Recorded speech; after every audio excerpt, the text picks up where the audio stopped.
सगळं तर भिजतंय का पाण्यानं एवढ्या. नुसतं वारं आहे, नुसतं वारं. अशी रानं भिजवली का अशी वाहतात. ऊन आणि वारा, फक्त ऊन आणि वारा आहे. वाऱ्यानं उन्हानं तर पाणी आहे ती पण लागली दाटायला. लय अवघड झालंय. अधिक महिना संपला, आता ज्येष्ठ महिना लागलाय, तरी पाऊस काही येईना झालाय. अवघड आहे, लय अवघड आहे. पाऊस नाही आल्यावर कसं होणार आहे काय माहिती. पण हा ही पिकं जी पेरली ती तर जाळून काय करायचं. ती जळल्यावर आधीच खर्च करून का पेरलेली असते ती मका वगैरे.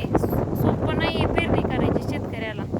जेवढं 4 रुपये आलेलं असते तर शेतामध्ये ते तेवढं घातलेलं असते रानामध्ये पेरणीसाठी. ते हातानं जर असं पाऊस नाही येऊन नाही आला ना जळायला लागली पिकं, तर परत अजून ती जळून परत पाऊस पडल्या परत अजून कुठलं खर्च करायचा.